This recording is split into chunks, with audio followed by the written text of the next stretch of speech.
ଜୟ ଜଗନ୍ନାଥ ପିଲାମାନେ। ଆଜି ଆମେ ତୁମ ଚତୁର୍ଥ ଶ୍ରେଣୀ ଗଣିତ କୁହୁକ ପୁସ୍ତକର ପାଠ 4 ପରିସୀମା ମାପିବା ବିଷୟଟିକୁ ପଢ଼ିବା। ବିଷୟଟିକୁ ପଢ଼ିବା ପୂର୍ବରୁ ପ୍ରଥମେ ତୁମମାନଙ୍କୁ ଗୋଟେ ରିକ୍ୱେଷ୍ଟ, ଭିଡ଼ିଓଟିକୁ ନିଶ୍ଚିତ ଭାବରେ ଲାଇକ୍ କରିଦେବ, ସାଙ୍ଗମାନଙ୍କ ସହିତ ସେୟାର କରିଦେବ ଏବଂ ନୂଆ କରି ଆମ ଚ୍ୟାନେଲକୁ ଆସିଥିଲେ ସବସ୍କ୍ରାଇବ୍ କରିଦେବ ଏବଂ ପାଖରେ ଥିବା ବେଲ୍ ଆଇକନକୁ ଦବାଇଦେବ। ଏବେ ଆମେ ଆରମ୍ଭ କରିବା ପରିସୀମା ମାପିବା କିପରି। ତାହେଲେ ପ୍ରଥମେ ଆମେ ଜାଣିବା ପରିସୀମା କହିଲେ କ'ଣ। ପିଲାମାନେ ସମସ୍ତେ ଜାଣିଥିବ ଯେ ସୀମା ଶବ୍ଦରୁ ଆସିଛି ଆମର ପରିସୀମା। ସୀମା କହିଲେ କ'ଣ? 4ଟି ବାହୁ ଥିଲେ 4ଟି ବାହୁର ଦୈର୍ଘ୍ୟର ସମଷ୍ଟି, 5ଟି ବାହୁ ଥିଲେ 5ଟି ବାହୁର ଦୈର୍ଘ୍ୟର ସମଷ୍ଟି, 3ଟି ବାହୁ ଥିଲେ 3ଟି ବାହୁର ଦୈର୍ଘ୍ୟର ସମଷ୍ଟି। ସୀମା କହିଲେ ସୀମା ରେଖାକୁ ଆମର ବୁଝାଏ। ସୀମା ରେଖା କହିଲେ କ'ଣ? ତୁମେ ଜାଣିଥିବ ମ୍ୟାପ୍ରେ ମଧ୍ୟ ଆମର ବିଭିନ୍ନ ପ୍ରକାରର ସୀମାରେଖା ରହିଛି। ଆମ ଭାରତର ସୀମାରେଖା ରହିଛି, ରାଜ୍ୟର ସୀମାରେଖା ରହିଛି, ଆମର ଜିଲ୍ଲାର ସୀମାରେଖା ରହିଛି, ଏପରିକି ତୁମ ଘରେ ଯେଉଁ ରହୁଛ ତୁମ ଜାଗା ତାର ମଧ୍ୟ ସୀମାରେଖା ରହିଛି। ଏ ସବୁ ସୀମା କେତେ ଦୂର ଜାଣିବା ପାଇଁ ଏହି ପରିସୀମା ମାପି ଶିଖିବା ନିହାତି ଆବଶ୍ୟକ। ତେଣୁ ଟିକେ ମନ ଦେଇ ପିଲେ ଶିଖ ପରିସୀମା ଆମେ କିପରି ମାପିବା। ଏଇଠି ପିଲେ ଗୋଟେ ଚିତ୍ର ପିଲେ ଦେଖ ଦେଇଛି। ଏଇ ଯେଉଁ ଚିତ୍ରଟିରେ ଗାଁଟି ଦେଇଛି, ଏଇ ଗାଁଟିର ନାମ ହେଲା ଆମର କ'ଣ ପିଲେ? ତୁମର ଦେଇଛି ଦେଖ ନରହରିପୁର ଗାଁ। ଏକ ଛୋଟିଆ ଜଙ୍ଗଲର ପାଦଦେଶରେ ନରହରିପୁର ଗାଁ। ଜଙ୍ଗଲ ନିକଟ ଗାଁ ମୁଣ୍ଡ ଗହୀର ଭିତରେ 2ଟି ବଡ଼ ପୋଖରୀ, ହୀରାସାଗର ଓ ମୋତିସାଗର। ଏଇଟା ପିଲା ଆମର ହୀରାସାଗର ପୋଖରୀ ଏବଂ ଏଇଟି ଆମର ହେଉଛି ମୋତିସାଗର ପୋଖରୀ। ଜଙ୍ଗଲ ବୁଦା ଭିତରେ ରହୁଥିଲେ ଗୋଟିଏ ଠେକୁଆ ଓ ଗୋଟିଏ କୋକିଶିଆଳ। ସେ ଦୁହେଁ ଭାରି ସାଙ୍ଗ। ପ୍ରତିଦିନ ସକାଳୁ ଠେକୁଆ ହୀରାସାଗର ଓ କୋକିଶିଆଳ ମୋତିସାଗର ହୁଡ଼ା ଚାରିପଟେ ଥରେ ଲେଖାଏଁ ବୁଲି ନିଜର ଖାଦ୍ୟ ସଂଗ୍ରହ କରନ୍ତି। ସକାଳୁ କ'ଣ କରନ୍ତି? ଠେକୁଆ ଆସେ ଏ ହୀରାସାଗର ପୋଖରୀ ଚାରିପଟେ ବୁଲେ ଏବଂ କୋକିଶିଆଳ କ'ଣ କରେ? ଏ ମୋତିସାଗର ହୁଡ଼ା ଚାରିପଟେ ବୁଲେ ଏବଂ ନିଜର ଖାଦ୍ୟ ସଂଗ୍ରହ କରନ୍ତି। ବେଳେବେଳେ ଏକାଠି ହୋଇ ଗପସପ କରନ୍ତି। ଦିନେ କୋକିଶିଆଳି ତା ସାଙ୍ଗକୁ କହିଲା, ମୁଁ ପ୍ରତିଦିନ ତୁମ ଅପେକ୍ଷା ଅଧିକ ବାଟ ବୁଲୁଛି।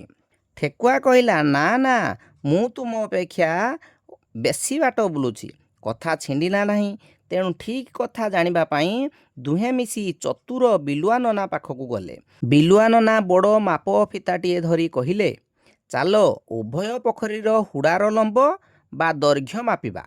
ଚାରିପଟ ହୁଡ଼ାର ଦୈର୍ଘ୍ୟ ମିଶାଇ ଦେଲେ ତୁମମାନଙ୍କ ଭିତରୁ କିଏ ବେଶୀ ବାଟ ବୁଲୁଛ ଜଣାପଡ଼ିବ, କିଏ ଅଧିକ ବାଟ ବୁଲୁଛ ଜାଣିବା। ଠେକୁଆ ଓ କୋକିଶିଆଳଙ୍କ ସହାୟତାରେ ପୋଖରୀ ଦୁଇଟିର ହୁଡ଼ାମାନଙ୍କର ଦୈର୍ଘ୍ୟ ମାପ କରି ବିଲୁଆ ନନା ପ୍ରତି ପୋଖରୀର ହୁଡ଼ାର ଦୈର୍ଘ୍ୟ ହିସାବ କରିଦେଲେ। ହୀରାସାଗର ପୋଖରୀର ଚାରିପାଖ ହୁଡ଼ାର ଦୈର୍ଘ୍ୟର ସମଷ୍ଟି ପିଲେ ଦେଖ। ଆମେ ହୀରାସାଗର ଆଗ ପ୍ରଥମେ ମାପିଲେ। ହୀରାସାଗର ଚାରିପଟେ କିଏ ବୁଲୁଥିଲା? ଠେକୁଆ। ତେଣୁ ସିଏ କ'ଣ କଲେ? ଏଇଟିକୁ ଆଗ ମାପିଲେ। ମାପ ଫିତାରେ 130 ମିଟର ହେଲା, ତେଣୁ ଏଇଟା 130 ମିଟର ଲେଖିଲେ। ତାପରେ ଏଇ ଦୈର୍ଘ୍ୟଟିକୁ ମାପିଲେ, 280 ମିଟର ହେଲା, ତେଣୁ 280 ମିଟର ଲେଖିଲେ। ତାପରେ ଏଇପଟକୁ ମାପିଲେ, 125 ମିଟର ହେଲା, ତେଣୁ ଏଇଟା 125 ମିଟର ଲେଖିଲେ। ତାପରେ ଏଇପଟଟି ମାପିଲେ, 295 ମିଟର ହେଲା, ତେଣୁ ସବୁତକ ମିଶାଣ କରିଦେଲା ପରେ 830 ମିଟର ହେଲା। ତେଣୁ ଠେକୁଆ ପ୍ରତିଦିନ 830 ମିଟର ବୁଲେ ବୋଲି ଜଣା ପଡ଼ିଗଲା। ଏବେ ଆମେ ଦେଖିବା କୋକିଶିଆଳି ବୁଲୁଥିବା ମୋତିସାଗର ପୋଖରୀ ଚାରିପାଖର ଦୈର୍ଘ୍ୟର ସମଷ୍ଟି କେତେ। ଠିକ୍ ଅଛି। ବିଲୁଆ ନନା ବର୍ତ୍ତମାନ କ'ଣ କଲେ ନା ମୋତିସାଗର ପୋଖରୀର ହୁଡ଼ାର ଦୈର୍ଘ୍ୟ ମାପିଲେ। ପ୍ରଥମେ ଏଇ ହୁଡ଼ାର ଦୈର୍ଘ୍ୟ ମାପି 140 ମିଟର ଲେଖିଲେ। ପୁଣି ଏଇ ହୁଡ଼ାର ଦୈର୍ଘ୍ୟ ମାପିଲେ 275 ମିଟର ଲେଖିଲେ। ପୁଣି ଏଇ ହୁଡ଼ାର ଦୈର୍ଘ୍ୟ ମାପିଲେ 120 ମିଟର ଲେଖିଲେ। ପୁଣି ଏଇ ହୁଡ଼ାର ଦୈର୍ଘ୍ୟ ମାପିଲେ 260 ମିଟର ଲେଖିଲେ ଏବଂ 4ଟି ଯାକ ଦୈର୍ଘ୍ୟର ସମଷ୍ଟିକୁ ସିଏ ଏକାଠି ମିଶାଣ କଲେ। ଦେଖ ଏଇଠି ଲେଖାଯାଇଛି କେମିତି ମିଶାଯାଇଛି। ମୋତିସାଗର ଚାରିପାଖ ହୁଡ଼ାର ଦୈର୍ଘ୍ୟର ସମଷ୍ଟି 140 ମିଟର ମିଶାଣ 275 ମିଟର ମିଶାଣ 120 ମିଟର ମିଶାଣ 260 ମିଟର। ସବୁ ତ କେତେ ହେଲା ପିଲେ? ତେଣୁ କୋକିଶିଆଳ ପ୍ରତିଦିନ 795 ମିଟର ବୁଲେ ବୋଲି ଜଣା ପଡ଼ିଲା। ବିଲୁଆ ନନା ପଚାରିଲେ, ଏଥର କୁହ କିଏ ଅଧିକ ବାଟ ବୁଲେ? କହିଲ ପିଲାମାନେ, କିଏ ବୁଲେ ଅଧିକ ବାଟ? ହଁ, ଠେକୁଆ ଅଧିକ ବାଟ ବୁଲେ। ପିଲାମାନେ ମନେ ରଖ ଯେ ରେଖାଖଣ୍ଡମାନଙ୍କ ଦ୍ୱାରା ଆବଦ୍ଧ ଚିତ୍ରର ବାହୁମାନଙ୍କର ଦୈର୍ଘ୍ୟର ସମଷ୍ଟିକୁ ଏହାର ପରିସୀମା କୁହାଯାଏ।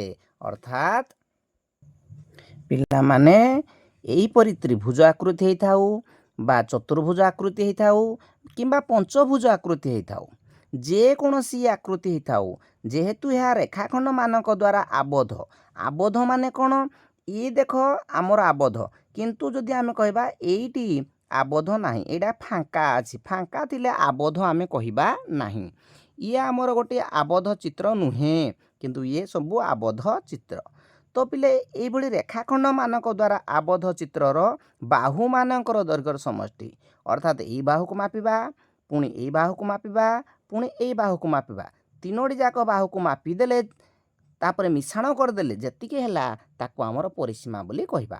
ସେହିପରି ଚତୁର୍ଭୁଜର ପରିସୀମା ଜାଣିବା ପାଇଁ ପ୍ରଥମେ ଏଇ ବାହୁର ଦୈର୍ଘ୍ୟ ମାପିବା, ତାପରେ ଏଇ ବାହୁର ଦୈର୍ଘ୍ୟ ମାପିବା, ପୁଣି ଏଇ ବାହୁର ଦୈର୍ଘ୍ୟ ମାପିବା, ପୁଣି ଏଇ ବାହୁର ଦୈର୍ଘ୍ୟ ମାପିବା। ଚାରୋଟି ଯାକ ବାହୁର ଦୈର୍ଘ୍ୟକୁ ମାପି ସାରିଲା ପରେ ଚାରୋଟି ଯାକ ବାହୁର ଦୈର୍ଘ୍ୟକୁ ମିଶାଣ କରିଦେବା। କ'ଣ କରିବା? ମିଶାଣ କରିବା। ମିଶାଣ କରିଦେଲେ ଯେତିକି ହେଲା ସେଇଟା ଆମର ହେଲା ପରିସୀମା। ସେହିପରି ପଞ୍ଚଭୁଜକୁ ଟିକେ ଦେଖ, ଏ ବାହୁକୁ ମାପିବା, ପୁଣି ଏ ବାହୁକୁ ମାପିବା, ପୁଣି ଏ ବାହୁକୁ, ପୁଣି ଏ ବାହୁକୁ, ପୁଣି ଏ ବାହୁକୁ, ପାଞ୍ଚଟି ଯାକ ବାହୁର ଦୈର୍ଘ୍ୟକୁ ଯଦି ଏକାଠି ମାପ କରି ମିଶାଣ କରିଦେବା ତାହେଲେ ଯେତିକି ଉତ୍ତର ବାହାରିଲା ସେଇଟା ଆମର ହେବ ପରିସୀମା। ଏଥିରୁ ଆମେ କ'ଣ ଜାଣିଲେ? ଯେ ବାହୁମାନଙ୍କର ଦୈର୍ଘ୍ୟର ସମଷ୍ଟିକୁ ପରିସୀମା ବୋଲି କୁହାଯାଏ। ପିଲାମାନେ ମନେ ରଖ, ବଡ଼ ବଡ଼ କ୍ଷେତ୍ରର ଲମ୍ବ ଚଉଡ଼ା ମାପିବା ପାଇଁ ଆମେ ମିଟର ଏକକ ବ୍ୟବହାର କରୁ, କିନ୍ତୁ ଛୋଟ କ୍ଷେତ୍ରର ଲମ୍ବ ମାପିବା ବେଳେ ଆମେ ସେଣ୍ଟିମିଟର ଏକକ ବ୍ୟବହାର କରିଥାଉ। ଯଦି ଦୈର୍ଘ୍ୟ ଗୁଡ଼ିକ ମିଟର ଏକକରେ ଦିଆଯାଇଥାଏ ତେବେ ପରିସୀମାକୁ ମିଟର ଏକକରେ ପ୍ରକାଶ କରିବା। ଯଦି ଦୈର୍ଘ୍ୟ ଓ ପ୍ରସ୍ଥ ଗୁଡ଼ିକ ସେଣ୍ଟିମିଟର ଏକକରେ ଦିଆଯାଇଥାଏ ତେବେ ପରିସୀମାକୁ ସେଣ୍ଟିମିଟର ଏକକରେ ପ୍ରକାଶ କରାଯିବ।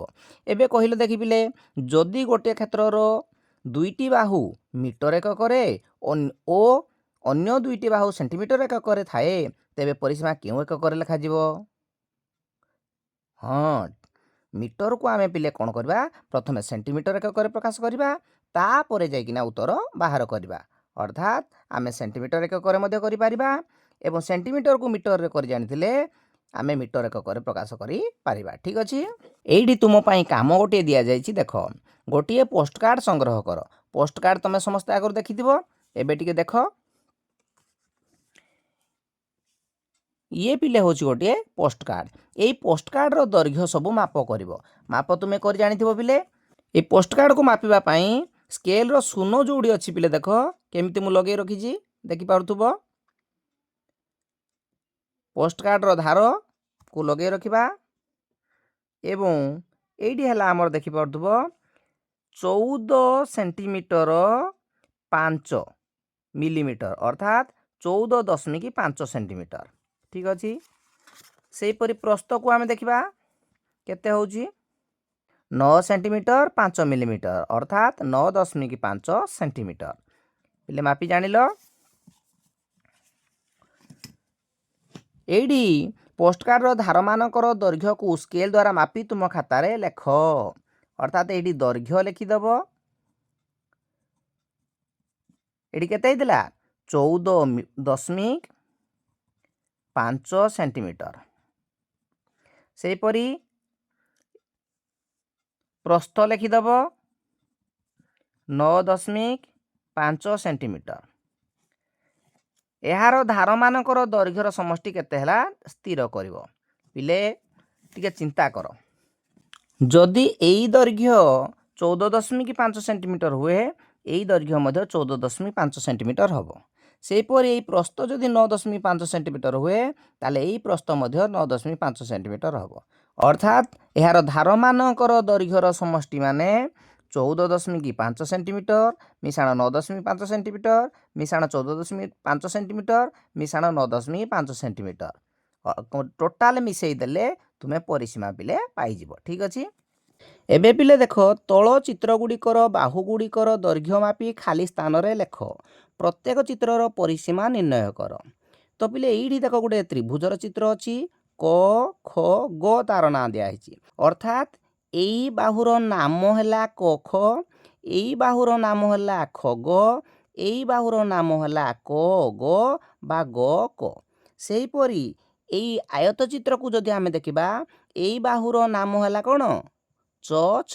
ଏଇ ବାହୁର ନାମ ହେଲା କ'ଣ ଛ ଜ। ଏଇ ବାହୁର ନାମ କ'ଣ କହିଲ ପିଲେ ଜ ଝ।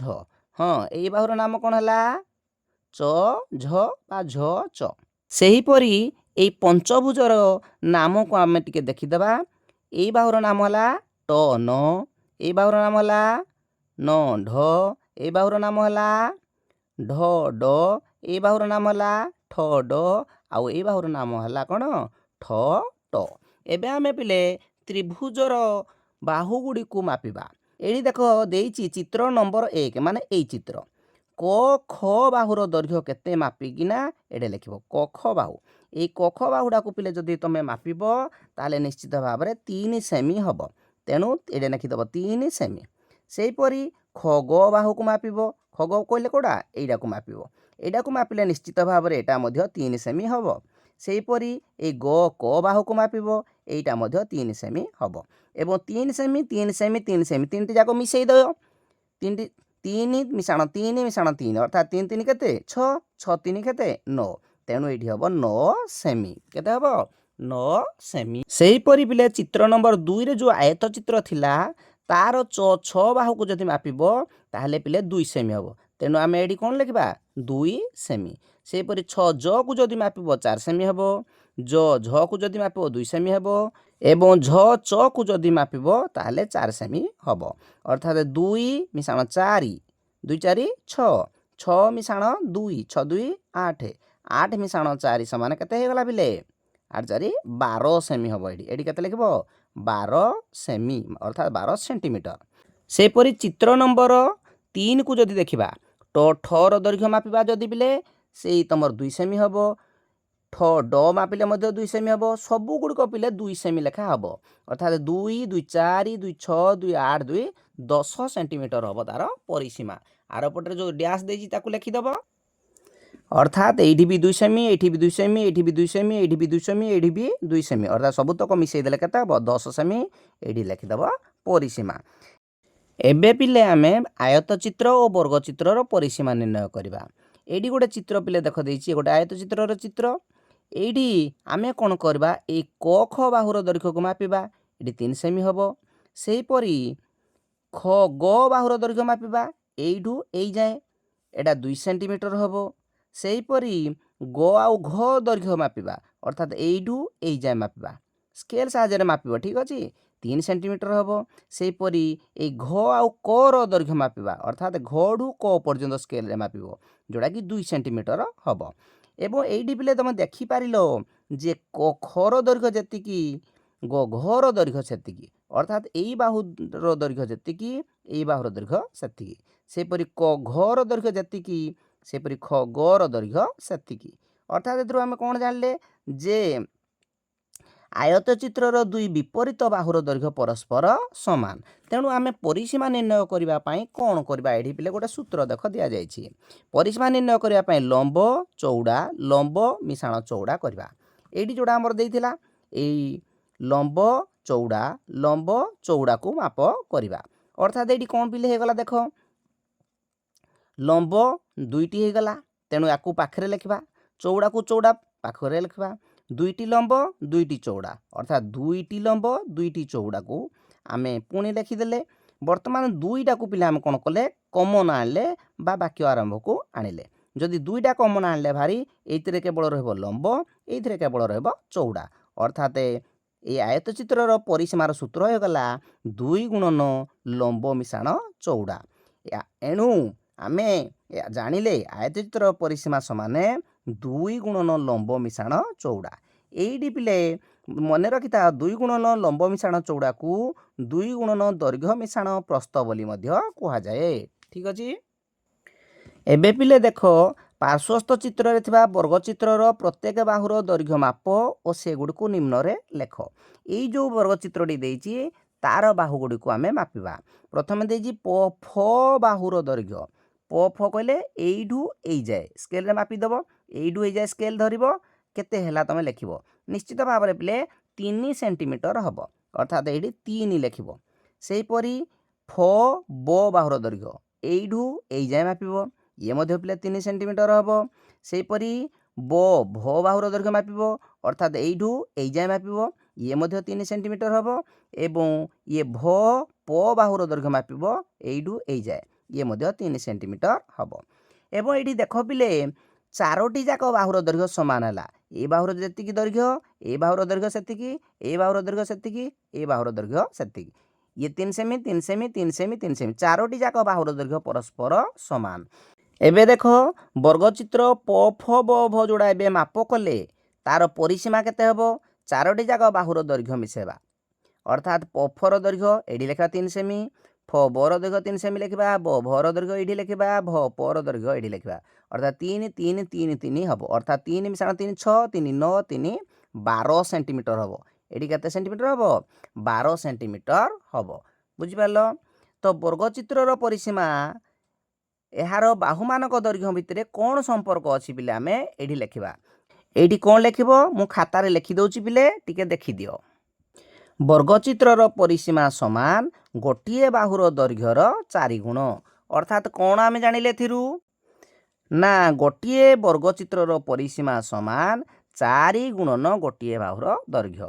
ଅର୍ଥାତ୍ ଗୋଟିଏ ବାହୁର ଦୈର୍ଘ୍ୟ ଯେତିକି ଦେଇଥିବ ସେଥିରେ ଯଦି ଆମେ 4 ଗୁଣନ କରିଦେବା ତାହେଲେ ବର୍ଗଚିତ୍ରର ପରିସୀମା ବାହାର କରିପାରିବା। ଏବେ ଗୋଟିଏ ଉଦାହରଣ ମୁଁ ଦେଉଛି, ତୁମେ ଟିକେ ଦେଖ। ପ୍ରଶ୍ନଟି କ'ଣ ଦିଆଯାଇଛି ପିଲେ ଦେଖ। ଗୋଟିଏ ବର୍ଗକ୍ଷେତ୍ରର ଗୋଟିଏ ବାହୁର ଦୈର୍ଘ୍ୟ 8 ସେଣ୍ଟିମିଟର ହେଲେ ପରିସୀମା ନିର୍ଣ୍ଣୟ କର। ଅର୍ଥାତ୍ ଗୋଟିଏ ବର୍ଗଚିତ୍ର ଯଦି ତୁମେ ନିଜେ କରିବ ତାର ପ୍ରତ୍ୟେକ ବାହୁ 8 ସେଣ୍ଟିମିଟର।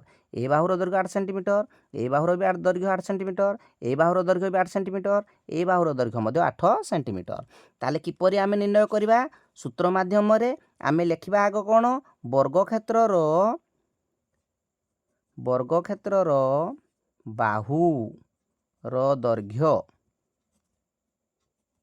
ସମାନ 8 ସେଣ୍ଟିମିଟର। ବର୍ଗକ୍ଷେତ୍ରର ପରିସୀମା ସମାନ, ସୂତ୍ର ପିଲେ ଏଠି ଲେଖିବ 4 ଗୁଣନ ଗୋଟିଏ ବାହୁର ଦୈର୍ଘ୍ୟ।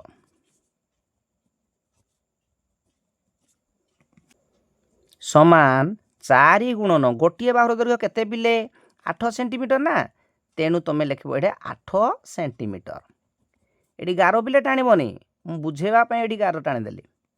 ଅର୍ଥାତ୍ 4 ଗୁଣନ 8 ସମାନ 32 ସେଣ୍ଟିମିଟର। ଅତଏବ ଲେଖିବ ବର୍ଗକ୍ଷେତ୍ରର ପରିସୀମା 32 ସେଣ୍ଟିମିଟର। ଏବଂ ଏଇଠି ଆମେ ଉ ବୋଲି ଲେଖିଦେବା, ଅର୍ଥାତ୍ ଉତ୍ତର। ବୁଝିପାରିଲ ପିଲାମାନେ? ତାହେଲେ ପିଲେ ଆଜି ଆମେ ବର୍ଗଚିତ୍ର, ଆୟତଚିତ୍ର, ତ୍ରିଭୁଜ ଏବଂ ଚତୁର୍ଭୁଜ ପଞ୍ଚଭୁଜର ପରିସୀମା କିପରି ନିର୍ଣ୍ଣୟ କରାଯାଏ ଜାଣିପାରିଲେ। ପରିସୀମା କାହାକୁ କୁହାଯାଏ ତାର ସଂଜ୍ଞା କ'ଣ ମଧ୍ୟ ଜାଣିପାରିଲେ। ପରବର୍ତ୍ତୀ ଭିଡ଼ିଓରେ ଆମେ ଏହାର ଅଭ୍ୟାସ କାର୍ଯ୍ୟଟିକୁ କରିବା। ଠିକ୍ ଅଛି ପିଲେ? ଯଦି ଭିଡ଼ିଓଟି ପିଲେ ଭଲ ଲାଗିଥାଏ ଗୋଟିଏ ଲାଇକ୍ କରିଦେବ, ନିଜ ସାଙ୍ଗମାନଙ୍କ ସହ ସେୟାର କରିଦେବ ଏବଂ ନୂଆ କରି ଆମ ଚ୍ୟାନେଲକୁ ଆସିଥିଲେ ସବସ୍କ୍ରାଇବ୍ କରିଦେବ ଏବଂ ପାଖରେ ଥିବା ବେଲ୍ ଆଇକନ୍କୁ ଦବାଇ ଦେବ। ଠିକ୍ ଅଛି? ଯାହାଫଳରେ ମୋ ଭିଡ଼ିଓର ନୋଟିଫିକେସନ୍ଟି ତୁମ ପାଖରେ ପହଞ୍ଚିଯିବ।